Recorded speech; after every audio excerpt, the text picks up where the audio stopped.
Okay, well, I think we're all settled in. So, good afternoon, everybody. If we have not met yet, my name is Jeff Havernick, and I serve here at Calvin as the Director of Alumni Engagement. And just want to welcome you all here, despite the roads and the winter conditions. Thank you for coming from wherever it was you came from. So I'm going to open with prayer briefly, and then President Bohr is going to give an introduction. So if you would just bow your heads with me and pray, please. Our dear Lord in heaven, we thank you so much for the ability to be here this afternoon, Lord. We thank you for the beauty and majesty of your creation all around us. We thank you, Lord, for Calvin College, Calvin University, for almost 150 years, helping to educate students to heed your call and to go out into the world and be agents of renewal. Lord, we thank you for all of those alums and students who are studying hard now or out in the world. We just pray that you will bless this time as we hear from one of those alums today. Lord, we thank you for the opportunity that we get to be here to talk and listen and learn. We just pray that you'll bless this time together and bring us all back to our homes safely tonight. This we pray in your son's name. Amen. President Bohr?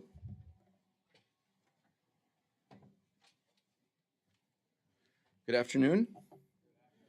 With the way it gets dark here so early, I sometimes think it's already night, but it's just afternoon. So our mission at Calvin University is to equip students to think deeply, to act justly, and to live wholeheartedly as Christ's agents of renewal in the world. Our alumni go on to become agents of renewal in so many spheres, in academia, in business, in law, in ministry, in government, in philanthropy, and so many other sectors. And we strive to honor and learn from the impact they make on the world. Tonight, we have an opportunity to honor and learn from one of our most distinguished and accomplished alumni, and I believe our only alumni who has served on the cabinet of probably the greatest country in the history of the world. So it's an honor. Since graduating from Calvin in 1979, and while at Calvin, she was in Noordwijkervanderwerp, right? So that was also my dorm. So she graduated in 1979. Betsy has been a leader, an innovator, and a disruptor, but the good kind of disruptor. She is one of the nation's leading advocates for education freedom for students of all ages and served as the 11th U.S. Secretary of Education from 2017 to 2021. And tonight we celebrate Secretary Devos on the release of her new book, Hostages No More. Although it's not actually new, it's like 3 months old and she's already been in something like 90 cities. So you should have come here first. So for your next book, we'll launch it here. Is that agreed? Okay. So for more than 3 decades, she has been tireless in her pursuit of public policy reforms that get government out of the way and allow students all the freedom, flexibility, resources, and support they need to choose where, when, and how they learn. Her advocacy has helped create new educational choices for K-12 students in more than 25 states and in the District of Columbia, and expanded post-high school education options for students and adult learners alike. Betsy is also an accomplished business leader. She served as chair of the WinQuest Group, a privately held investment and management firm based here in Michigan. She is the former chair of the American Federation for Children, the Philanthropy Roundtable, and the Michigan Republican Party. Secretary DeVos's ties to Calvin are deep. You could argue that she started her advocacy here, having served on Student Senate and returning to serve on the President's Council under President Dikema. However, from reading the book, I saw that her parents also set her on that path. As a teenager, her parents took her to Czechoslovakia at East Berlin so that she could learn from seeing what life was like behind the Iron Curtain. That's something else we have in common. Also, when I was a teenager, my parents took me to Czechoslovakia and East Berlin. So I don't know if they were talking to you or something. So Secretary DeVos met her husband, Dick, at Calvin, and while they are active in business and government, the DeVosses are philanthropists at their core. We are so grateful for their generous support to Calvin over all the years. The DeVos Communication Center right here was made possible by their generosity, and this very building, the Prince Conference Center, is named for Secretary DeVos's parents, Edgar and Elsa Prince. And Elsa is here. Thank you for being here. My mother's maiden name is Prinz, and so I've tried to make the case that we're related, but unfortunately not. So every student who leaves this campus has the responsibility and opportunity to determine how they will be Christ's agents of renewal in the world. And Secretary DeVos has done so to great effect, and I'm thrilled to welcome you back home to Calvin to share about that journey and about your book and what you learned in Washington. Thank you.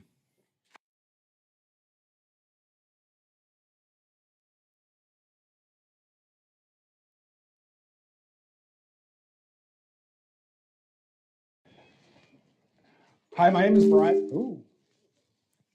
My name is Brian Bolt. I am the Dean for the School of Education, and it's my privilege to, it's my privilege to have a problem with the mic. Lower it a little. Yeah, maybe. To conduct the interview today, the Q&A, and I just want to alert all of you, if you are interested in sending in a question, you can use the QR code on your seat.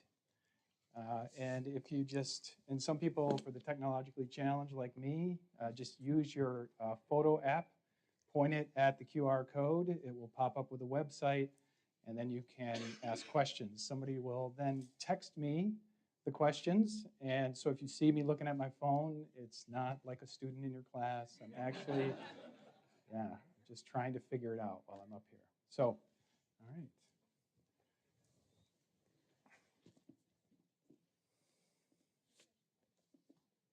So great, thanks for being here. So when we met when we met about a year ago, we thought maybe this could happen, and we had a snowstorm, but this is great to have you here. The Hardy made it. Yeah. Thank you. Yeah. So another thank you. I just want to thank you for being the Secretary of Education. Public service is its own delight, which sometimes can be really challenging, right? And you didn't have to do this. You said yes to Jeb Bush when he asked, and not only did you get to do that, you got to do it during a pandemic, right? And so a real challenge, and anyone who does public service, we're real grateful for that. The last thank you I'd like to throw out before I start questions is just thanks for writing the book.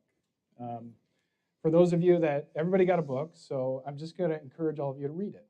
There are some things in here, I mean, we have a limited amount of time.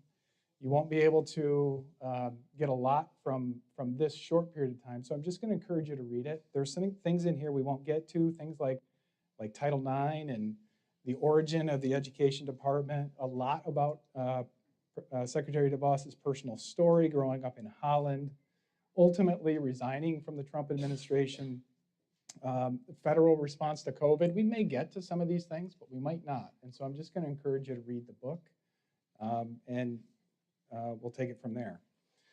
So Brian, please call me Betsy. Okay. Deal. Okay, right. Thank you. Great, all right. So I'm going to start before we open the book and just think about the cover for a second, right? So you have to pick a title. Titles are difficult.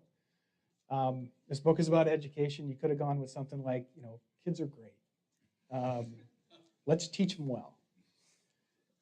Hostages, right? You went with hostages. And I don't know about you, when I think about a hostage, I think of like a half-shaven person like President Bohr. Maybe, maybe with a blindfold and arms behind their back, right, tied up. Two questions. One, you tie that to Horace Mann in the book, and so I want you to tell that story. I'm not sure Horace would be thrilled with that section of his life being picked out, but tell that story, but also why something so provocative. So hostages no more, but the subtitle being The Fight for Education Freedom and the Future of the American Child. So it is a provocative title, but it is a direct reference, and some of the students that I just had the privilege to be with, this will be a second time around for you guys, but it is a direct reference to a quote made by Horace Mann, who's commonly known as the father of the K-12 education system that we largely still use today. He said at the time that educators are entitled to look upon parents as having given hostages to their cause, to our cause, our being the educator's cause. And I think at the time it was made, it was mostly about education, and I'm sure it was a laudable statement and goal. But I contend that the last couple of years have really revealed for many more families across the country, and grandparents and neighbors and friends, just how many different ways kids have been held hostage to a system that for too many millions of them is not working, has not worked, and this came to light in new ways during the pandemic when every family had a front row seat to what their child was experiencing. And many of them were very, very disappointed, whether it was months-long lockdowns, mask mandates that came and went, whether it was curriculum that they found appalling and or abhorrent, or whether it was a very lackluster approach to an effort around distance learning while kids were locked out of school. There were a variety of reasons that families really have awakened to the fact that their kids, many families thought they had their kids in places that they had chosen for them. They had moved and bought houses or whatever and had them in places they thought that were working for their children. And they just found in how many cases that simply wasn't the case, and it was at their school and their kids' experience wasn't working for them. So it's written as an argument for why we need to change public policy to support families making the choice for where their children get their education. And we'll get into that more. Yeah, I'm we sure. will, absolutely. And the central topic of the book is education freedom, and I want to get to that because it's complex, and we're going to sort of lay out the landscape of that. But before we do, I do have a question from the audience that I think sets the backdrop, at least maybe the structure a little, and it's a question people have, like, if equal education is a goal of America, why does every state get to determine its own standards? Well, I would tweak that contention a little bit. You cannot guarantee an equal outcome in equal education. You can guarantee an equal opportunity. And there was an effort a few years ago to establish a Common Core, which was basically a national curriculum. That quickly fell apart because many folks at the state level rebelled against this notion that the federal government was going to decide what kids could learn and when and where and how, and what they needed to learn. The states are the laboratories of democracy, and it's great to have states that are essentially competing with one another. They compete with one another in a lot of other measures, a lot of other ways, attracting businesses, repelling businesses. There's competition between states on many different levels. But we have not had that same kind of innovation around education because of, I would contend, because of the federalization when the Department of Education was founded. Much of that has been usurped by the federal government. And so I believe that the best way to ensure that we have the most robust learning environments is to really have a competitive environment between states to say, we're doing better. You come and live here because our kids are going to get the greatest opportunities. Have them outbid one another for that. That would be a great result of education freedom. That's a great backdrop, I think. And I want to give you a little bit of time to sort of lay this out, because people have heard words like choice, right, and vouchers, and they're often used. You use education freedom. You now use education freedom, right? You kind of have come to that place. Can you distinguish it from the others? Can you give us sort of the big picture view of that? Sure. So for many years, we've called giving families the power to make choices for their kids' K-12 education school choice. But I found that very limiting in the last several years because I don't believe all education needs to go on in a school building. But yet we don't really know because we've not had the kind of freedom to explore that and to have the kind of creativity applied to K-12 learning and experience as opposed to a lot of other areas of life. I mentioned earlier that Horace Mann, the founder 175 years ago of this K-12 system, died 20 years before Alexander Graham Bell invented the telephone. Now, when you think about that and the fact that Horace Mann never even contemplated making a telephone call, and yet we went from that first telephone to an iPhone or other handheld device that we communicate multiple ways on today in a short period of time, You know, that just that juxtaposition. Horace Mann could come back today and he'd find a K-12 classroom essentially unchanged from when he founded it, and yet the way we communicate has totally changed, and that's just emblematic of so many different experiences that we have, you know, societally. So education freedom to me means the ability to customize down to a class a child's education. It could mean that you take the funds for that child and go to another organized school that currently exists, a faith-based school if you can't afford tuition for that today, a school like the Potter's House, for example. Or it could mean that you create a homeschool cooperative with several other families, and you hire a really awesome teacher to shepherd your students through that kind of an experience. Many families, out of necessity during the pandemic, actually started those kinds of experiences for their kids, and many of them want to build on that, and many more would like to have that kind of an opportunity. And so when we talk about education freedom, we can think more broadly about what that might look like for every student. Does that cover it enough, Brian? That's good. I'm going to give you a chance to maybe unpack it a bit more. And we'll start getting to, you know, when you talk about education freedom, you start talking about either disrupting or modifying or replacing a current system. You have said that our current system is un-American and unjust. But some people will say education freedom is un-American, unjust. Here's your chance. Well, here's what I contend with our current system and the experience that those families that have the means to decide where to live to send their children to school, or the ability to write a check for a tuition for a child, have education freedom. And education freedom will always exist because there will always be those families able to make those choices.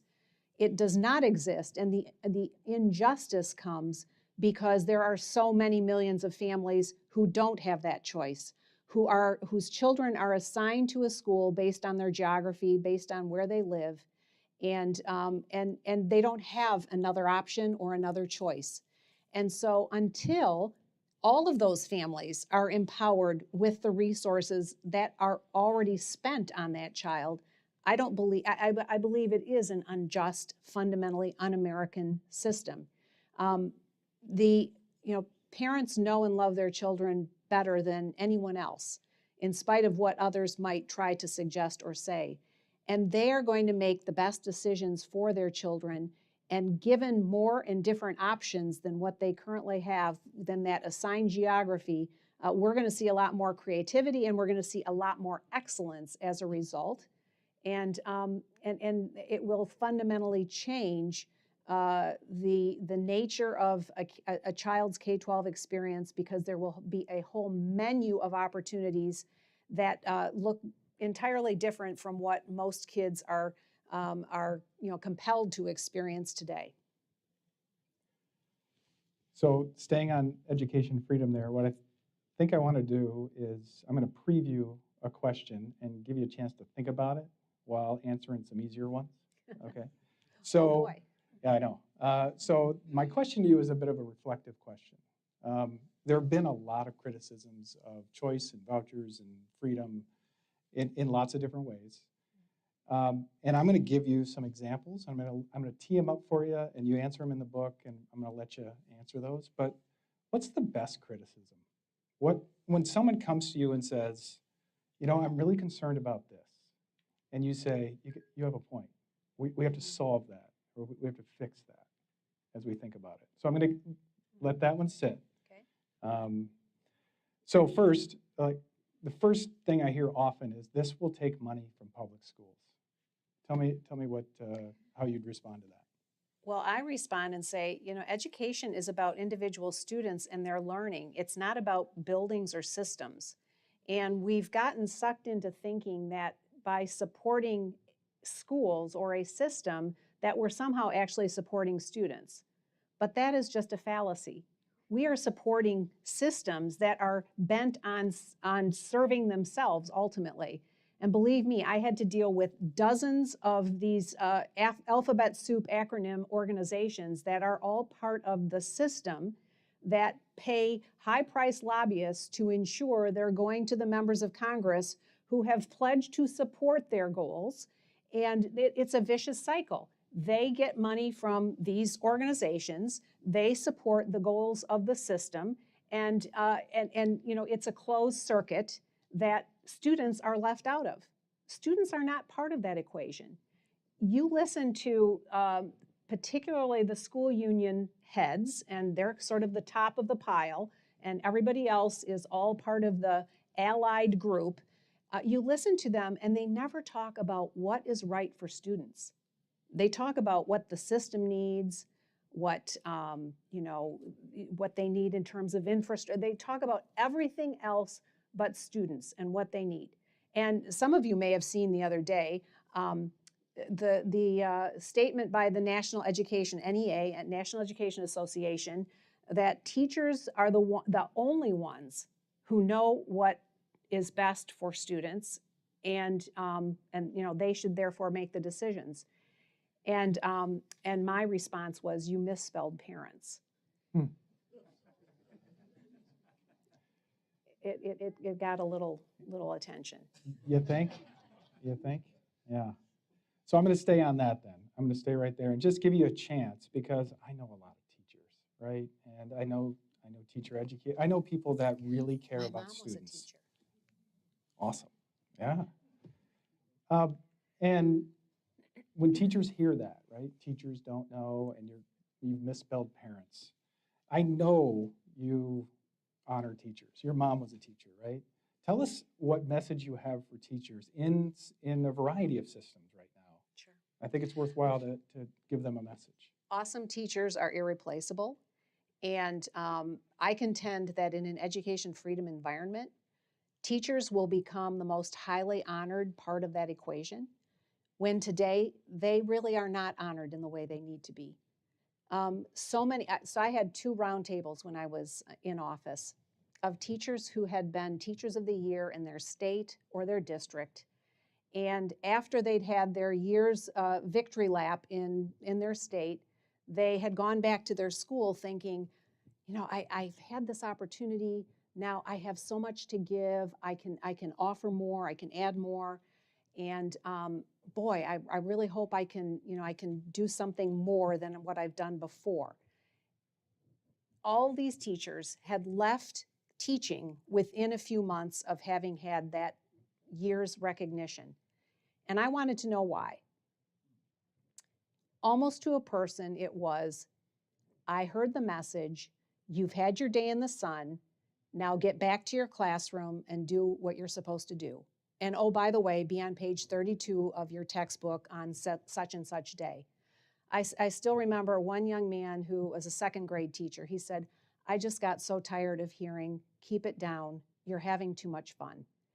And I just think about how many teachers are beaten down by a system that doesn't reward and recognize excellence, that really treats every single teacher, good, excellent, mediocre, or really bad, in essentially the same way, and for whom there is no real career track unless you decide you go into administration. And most teachers, many teachers, I know, some are great at administration and should go in that direction, but many of them want to be doing what they do best in the classroom with those students. And yet there's really no way for them to grow in their careers.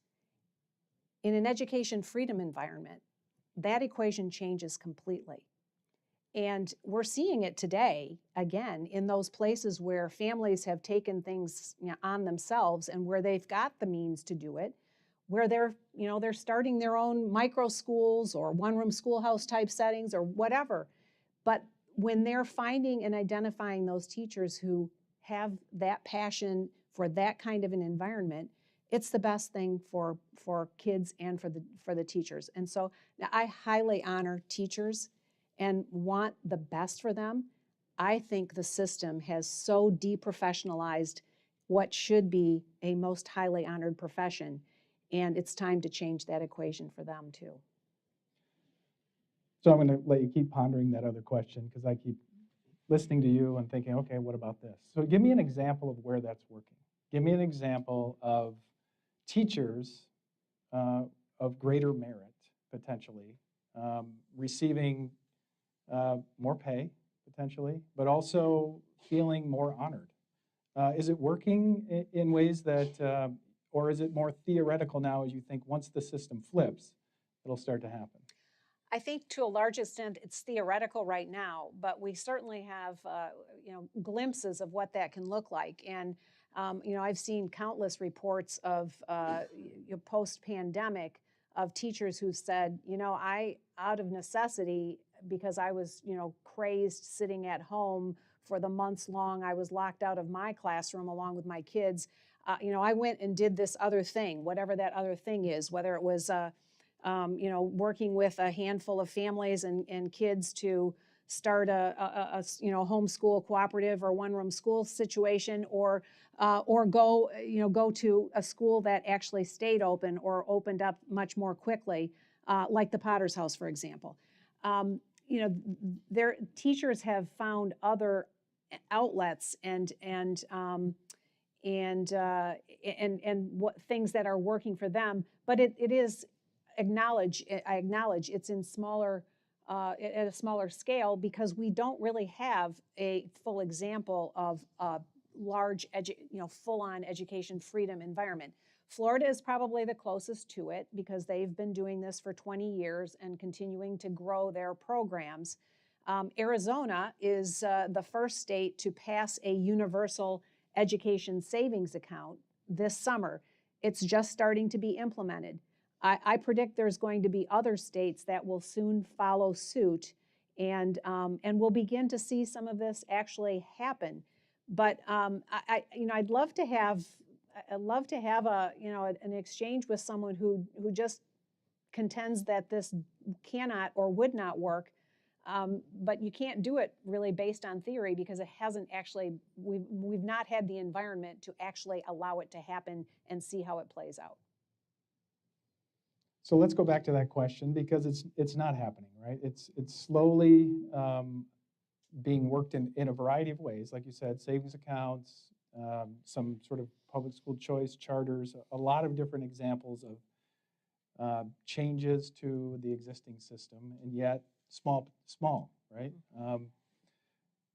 When you get criticisms for this and you think this isn't fully baked, it's not quite ready, we haven't considered all the different aspects. What's the best criticism of education freedom that makes you pause and think, I think we need to work on this part?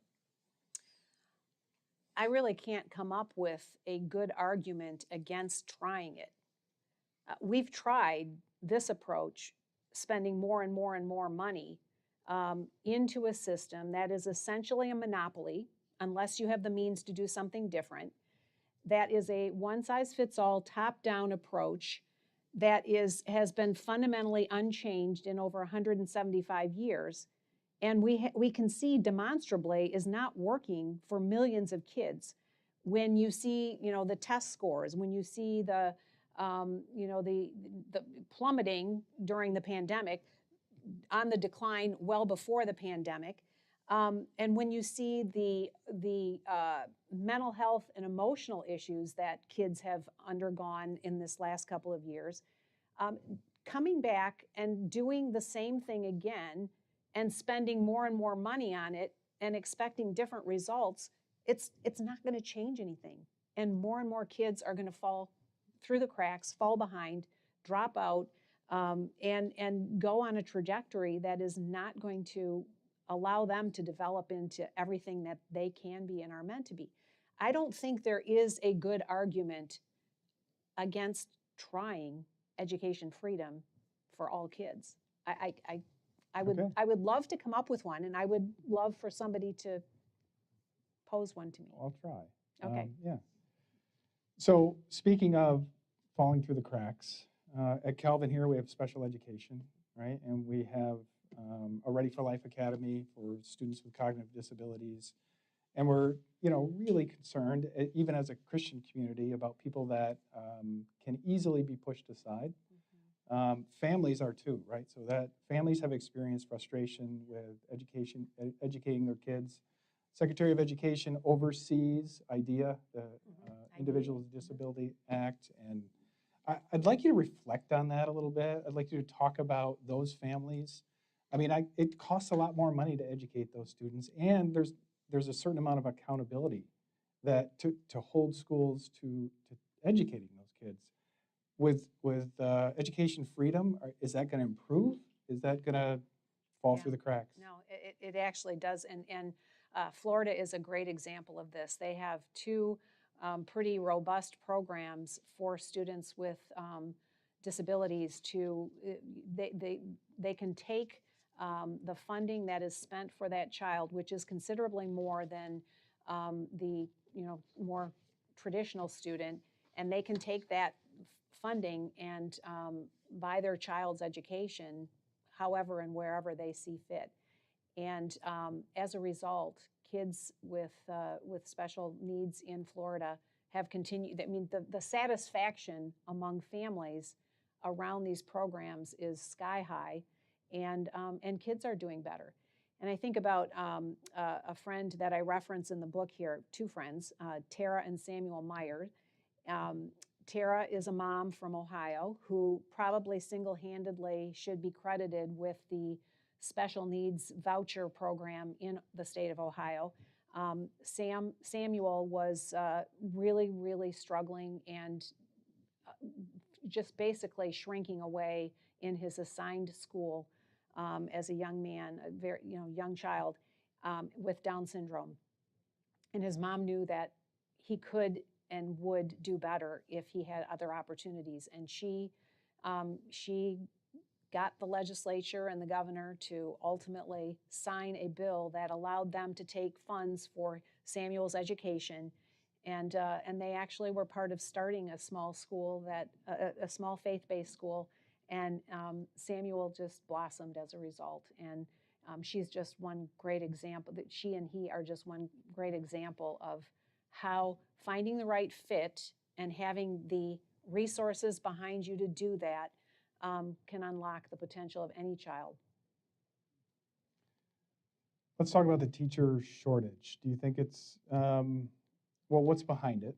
I think a lot of teachers are a lot of great teachers are on the sidelines. I think many of them have become frustrated with a system that doesn't appreciate their skills, their gifts, and they, I think education freedom environment will bring a lot of them off the sidelines.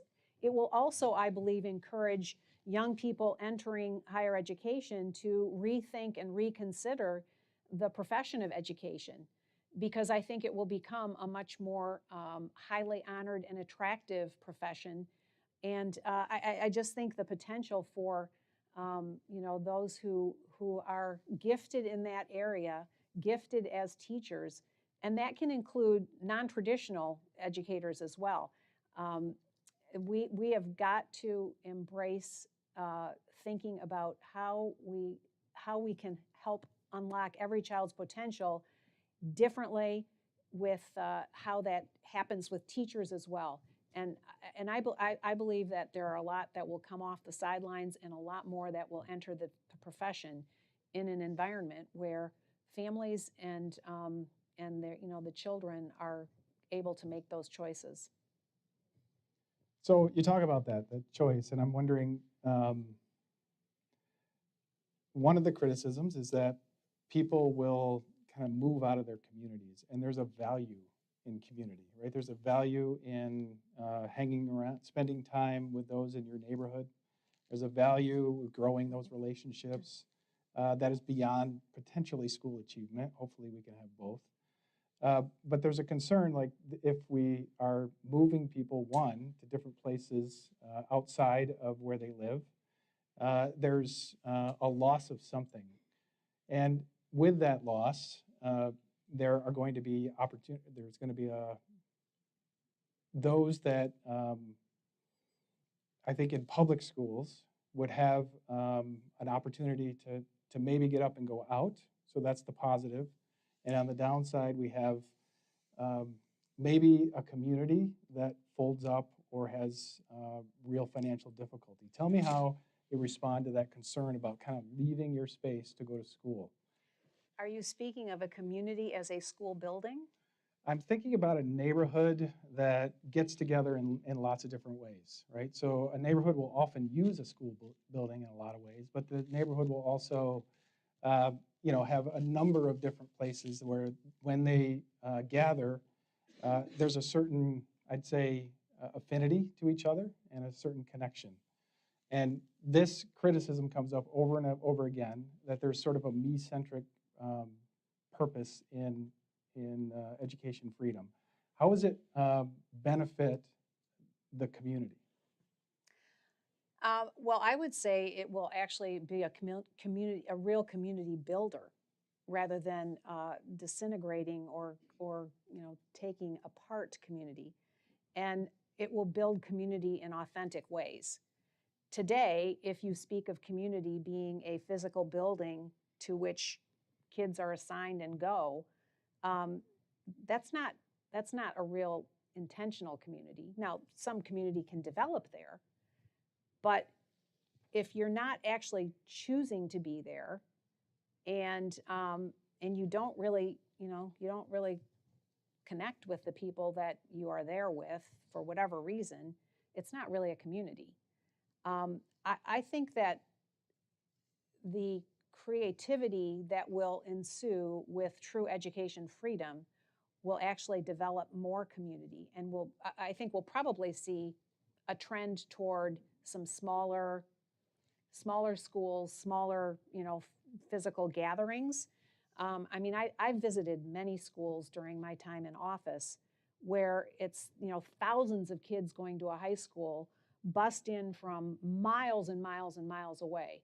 Now, there might be some community there, but that's not really community in the sense that I think you're describing community. I think there's real opportunity for community to develop much more authentically in an education freedom environment.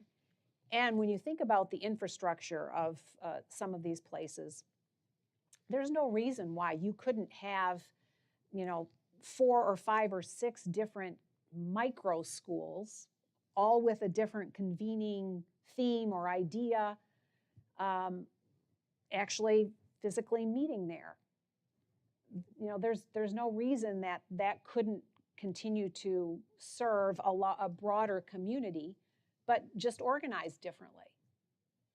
When you think about moving education freedom forward, what's the scale that works? Funding for education is very interesting, right? It comes from a number of different resources, but particularly states, and that's a big entity. A state is a big entity. How do you see this working out at a smaller level? Do you see states sort of as the lever to make this move forward? How would you see that go in terms of funding and then making it go forward? So only 8 or 9% of funding for K-12 education comes from the federal level. And as a nation, we spend roughly $750 billion every year on K-12 education. When you think about the funds that are there, there's debate and argument around what that exact amount is per pupil, but it's roughly $14,000 per child nationwide. Some places it's way higher, some places it's considerably lower. When you think about, if you think about education freedom with the notion that kids go to school every day with a backpack with the things they need for the day, and if you metaphorically attach that $14,000 to that child's backpack to buy the education for that child wherever the family feels is the right spot, that power to make those choices based on the fit for the child, instead of a simple geographic calculation. If you're on this side of the street, you're assigned to that school. If you're that side of the street, you're assigned to that school. And maybe if you'd rather go to that school and you're on that side of the street, maybe you can convince this administration to let you go there. That all goes away, and you will have the kind of you will have the creativity and the convening around approaches to learning and themes for learning. And I referenced earlier the school that my husband founded, West Michigan Aviation Academy. The convening idea of aviation. There's convening ideas around, let's say, engineering, a convening idea around the culinary arts. You name it. You can have all kinds of convening ideas and or ways that kids learn, but we don't have that today because we have this top-down system that basically assigns kids based on geography. I think you opened the door a little bit there to higher education, which I want to come back to. But I first want to ask one more question. When we think about students coming to Calvin and what it takes, and we in the classroom trying to educate them, you kind of feel the pull that the customer's driving everything, right? And it isn't always positive when you're thinking about that way and you're trying to educate people. Do you ever worry about sort of that consumer approach or mentality, or do you think we should just go for it? Can you explain that a little further? That you feel the pull of the customer, the student coming? No, the idea is that if a student can put leverage on you, I'm going to go here or go there. There might be a push to maybe change their grade. There might be a push to potentially not say something that disrupts what you think they ought to be thinking about. And there's a concern, like with education freedom, that it will lead to a narrowness or a narrow way of thinking. Tell me how that is mitigated in the process of education freedom. Well, using higher education as an example, I mean, there's freedom there today for all students at the higher ed level. I mean, nobody is assigned to go to Calvin University. Students choose to come here. And if it's not working for them, they can make a choice to go somewhere else. So as a provider, you have to be thinking about the customer. I mean, that is by nature what a higher ed institution has to do. And I would argue that that's healthy for the K-12 years. I mean, taking a step back, kids who are in preschool programs, families can make those choices and decisions all over the map. Same way when you graduate high school, whether you want to pursue higher education, a formal higher education, or you want to go to a career and technical school, or whatever you want to do post high school, you have all kinds of choices. Why is it between the years of kindergarten and 12th grade that you're assigned to a school based on your geography? There is no rationale for that at all, other than we have a system that is defended and protected by powerful political forces. So let's talk a little bit about higher education. Calvin University, obviously you are a graduate. You also, in your role, did connected, you have a chapter on higher education. Tell me a little bit about how you see higher education meeting the educational needs of the United States now as maybe opposed to decades earlier. Well, I think higher education in general is doing some introspection now, and justifiably so. I think that there were some institutions that navigated the last 2.5 years very well for their students, and others that didn't do so well. And I think that incoming students today have every reason to question and challenge the value that they're receiving for the money they're laying out.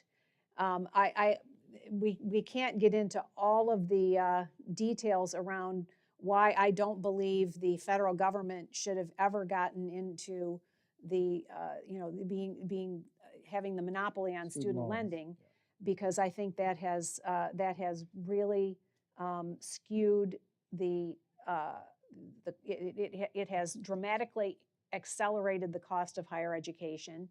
I think it has diminished the value of the degrees that students receive in many ways, and I think there's the risk for American higher education falling behind the rest of the world as we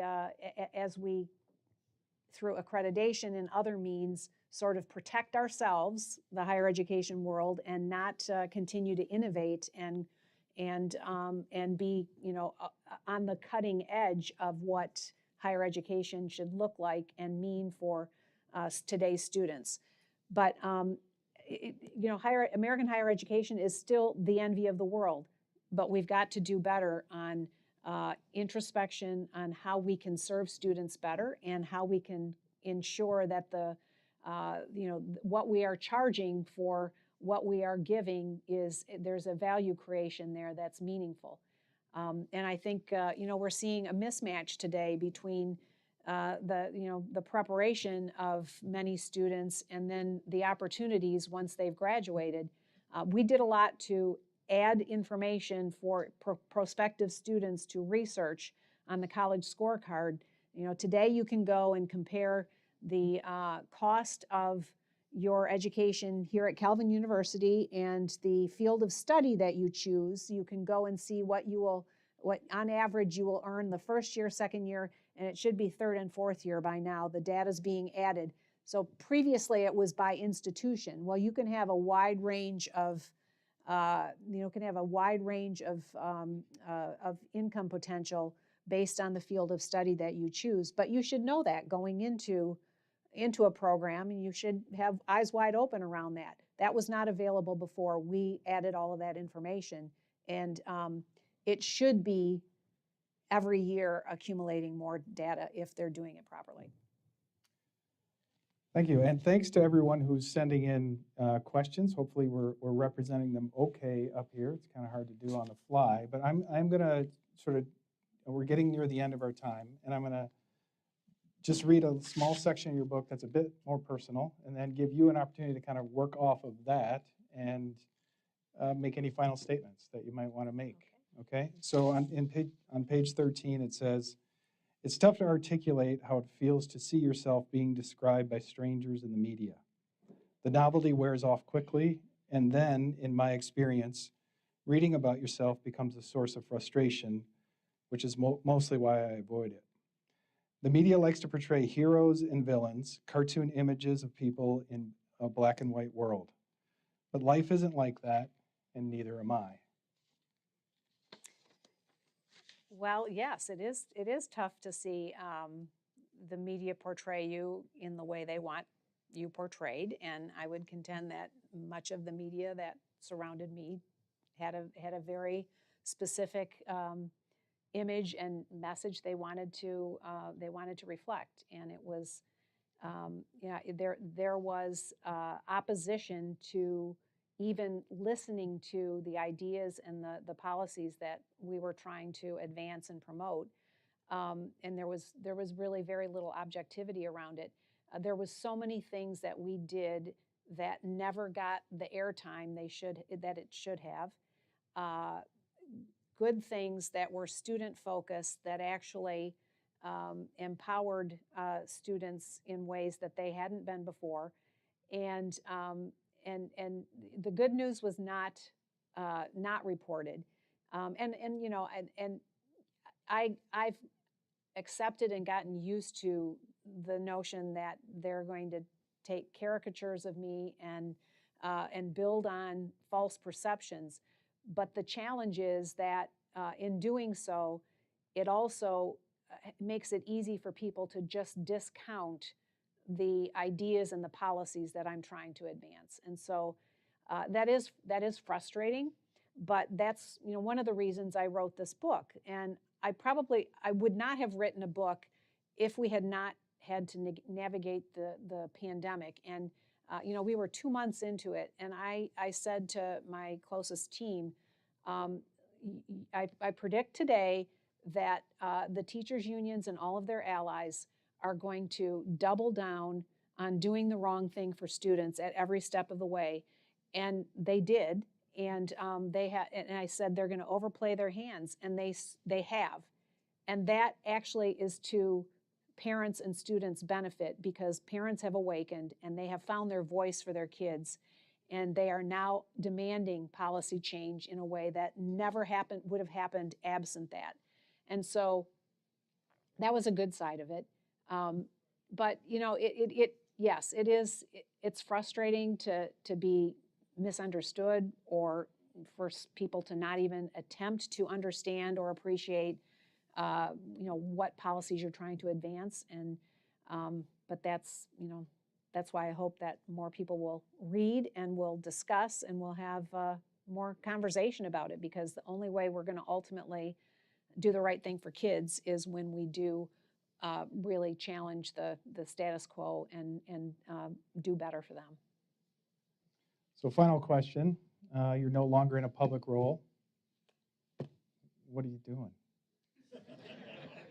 Well, I'm here tonight talking about issues that I think need to continue to be debated and advanced, not just debated, advanced. Policies that have to be adopted, and there'll be all different flavors at different, with different states, but the fundamental idea that the only way we get out of the downward spiral that we've been in for K-12 kids is to really implement an education freedom agenda that will give their parents and them the opportunity to find that right fit for their education. And it's going to look different in every state, slightly different, but I am very optimistic that the momentum that has been created because of all of the decisions made during the pandemic and the continued decisions that have been focused not on kids but on systems, that is ultimately going to drive the momentum and change the policies. Betsy, I want to thank you for being with us. Thank you for writing the book, taking the time to talk with us today, and could everybody join me in thanking her? Thank you all.